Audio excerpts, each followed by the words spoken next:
रामायण के सुंदर कांड में हनुमान जी के साहस और देवाधीन कर्म का वर्णन किया गया है। हनुमान जी की भेंट राम जी से उनके वनवास के समय तब हुई जब राम जी अपने भ्राता लक्ष्मण के साथ अपनी पत्नी सीता की खोज कर रहे थे। सीता माता को लंकापति रावण छल से हरण करके ले गया था।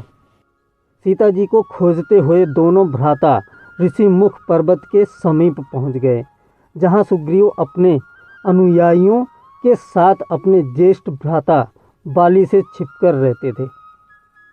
वानर राज बाली ने अपने छोटे भ्राता सुग्रीव को एक गंभीर मिथ्या बोध के चलते अपने साम्राज्य से बाहर निकाल दिया था और वो किसी भी तरह से सुग्रीव के तर्क को सुनने के लिए तैयार नहीं था। साथ ही बाली ने सुग्रीव की पत्नी को भी अपने पास बलपूर्वक रखा हुआ था। राम और लक्ष्मण को आता देख सुग्रीव ने हनुमान को उनका परिचय जानने के लिए भेजा। हनुमान एक ब्राह्मण के वेश में उनके समीप गए।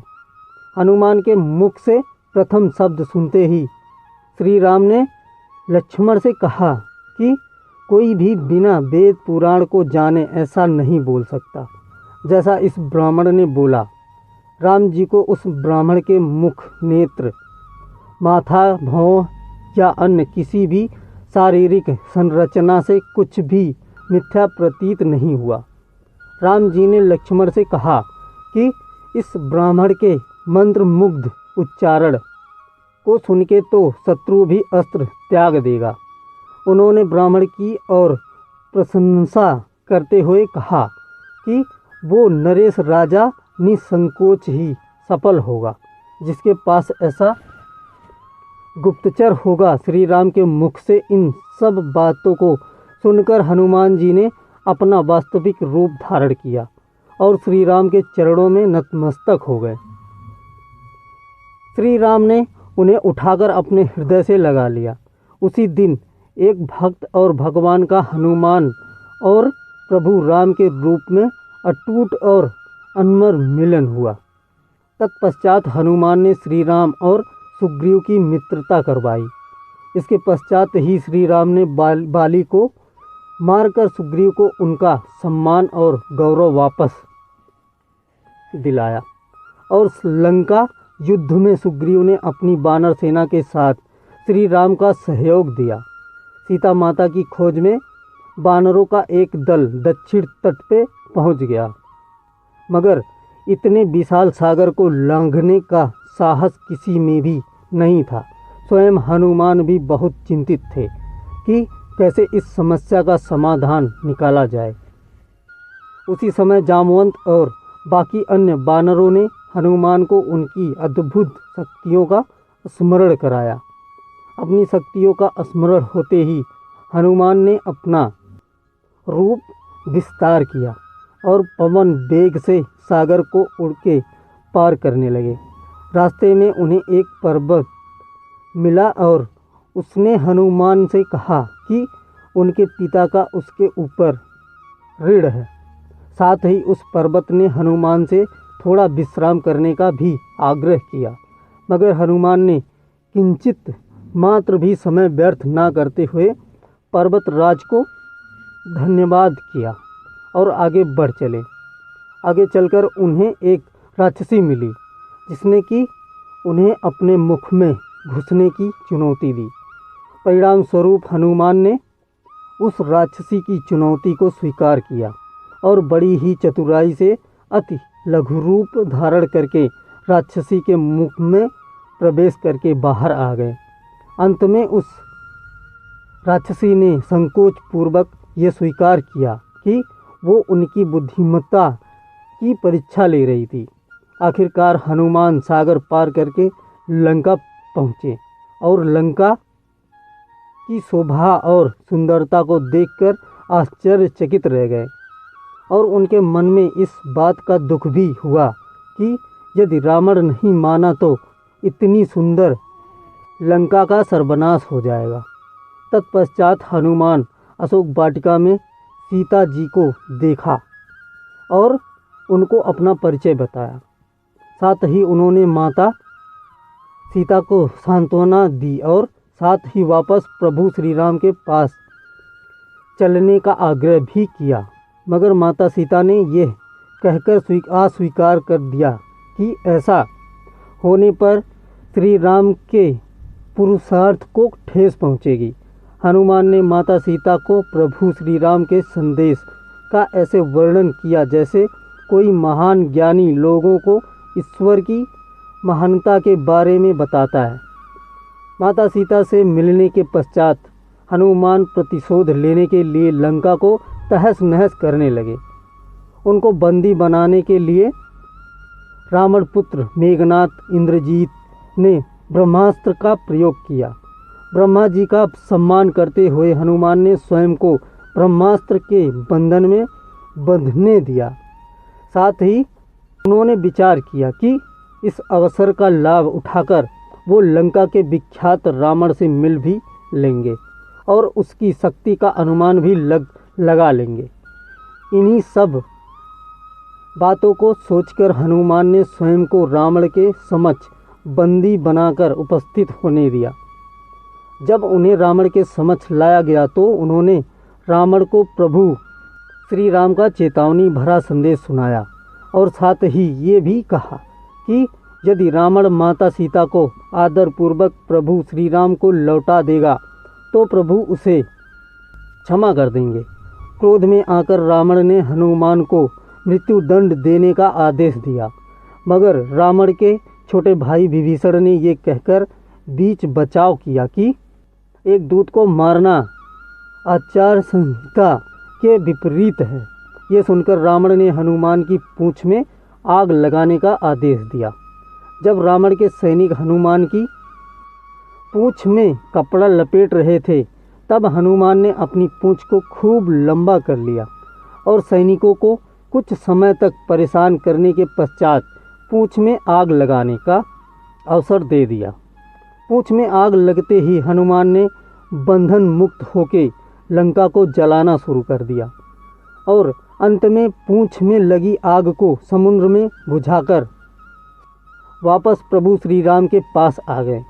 लंका युद्ध में जब लक्ष्मण मूर्छित हो गए थे तब हनुमान जी को ही द्रोणागिरी पर्वत पर से संजीवनी बूटी लाने भेजा गया, मगर वो बूटी को भली भांति पहचान नहीं पाए और पुनः अपने पराक्रम का परिचय देते हुए वो पूरा द्रोणागिरी पर्वत ही रणभूमि में उठा लाए और परिणाम स्वरूप लक्ष्मण के प्राण की रक्षा की। भावुक होकर श्री राम ने हनुमान को हृदय से लगा लिया और बोले कि हनुमान, तुम मुझे भ्राता भरत की भांति ही प्रिय हो। हनुमान का मंचमुखी अवतार भी रामायण युद्ध की ही एक घटना है।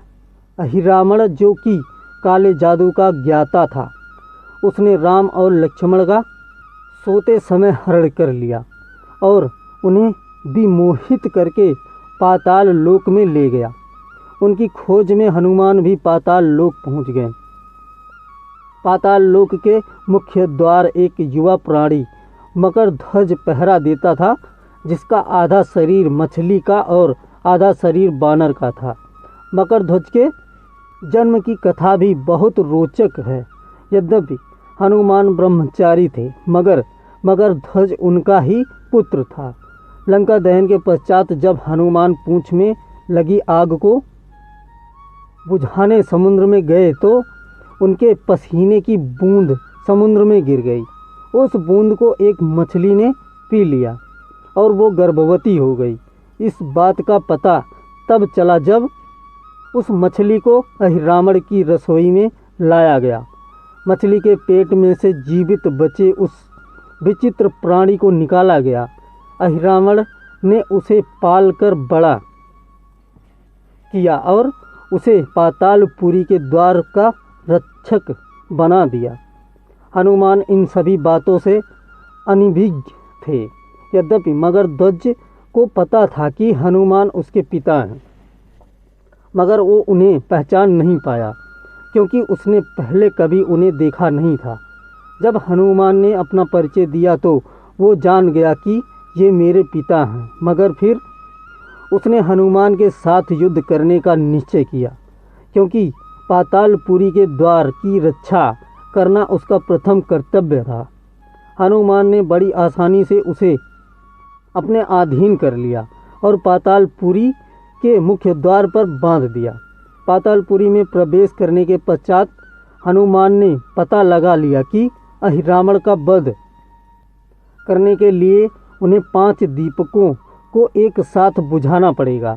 अतः उन्होंने पंचमुखी अवतार श्री वराह, श्री नरसिंह, श्री गरुड़, श्री चहग्रीव और स्वयं धारण किया और एक साथ में 5 दीपकों को बुझाकर अहिरावण का अंत किया।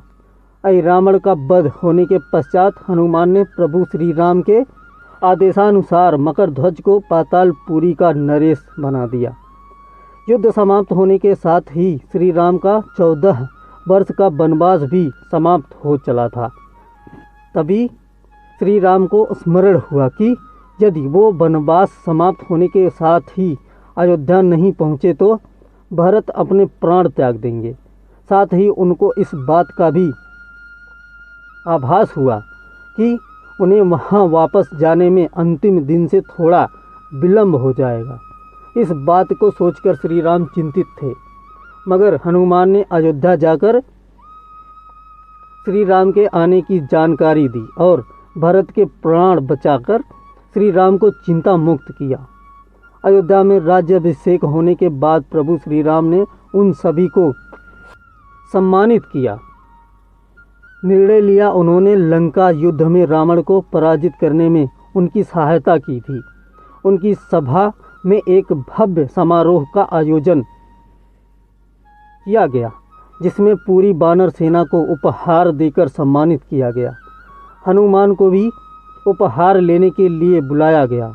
हनुमान पंच पर गए, मगर उन्हें उपहार की कोई जिज्ञासा नहीं थी। हनुमान को ऊपर आता देखकर भावना से अभिलुप्त श्री राम ने उन्हें गले से लगा लिया और कहा कि हनुमान ने अपनी निश्चल सेवा और पराक्रम से जो योगदान दिया है, उसके बदले में ऐसा कोई उपहार नहीं है जो उनको दिया जा सके।